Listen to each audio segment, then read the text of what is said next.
And thank you everyone for being here. I wrote a couple notes because sometimes I feel like I can't remember things.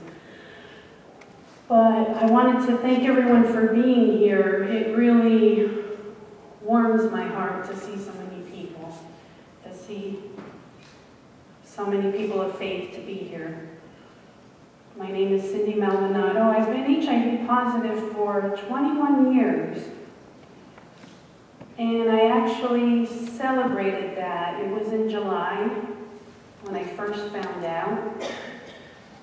It has been a spiritual journey for me.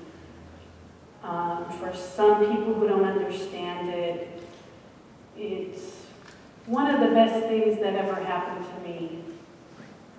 The people that I've met have truly enriched my life. And I want to dedicate this to my husband Nelson, who passed away this year in March. We were very outspoken in the community. We were advocates for the people, and it's my first World AIDS Day without him.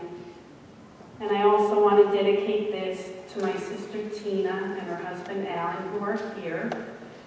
This is the first time that I've had family with me, and it makes me feel very loved. And I want to thank Father Flynn, Father Phil, I'm sorry. You actually performed the last rites for Nelson, so I was kind of in a state of shock. He was in hospice just for about 8 hours, and everything was happening so quickly, and you were called to come in, and that meant a lot to me, so I'm happy to see you, and I want to thank you for that. But what I wanted to talk about as far as religion, I was born Catholic. I consider myself very spiritual, and what touches me is to humble oneself, to be with the people, to help people, as someone said before, where they're at. Jesus said, what you do for the least of my brothers, you do for me. And I carry that with me. I didn't really believe too much, even though I was Catholic. I wasn't very faithful. There was a time when Nelson was very sick, and I was working in nutrition, and I couldn't tell anybody about my status.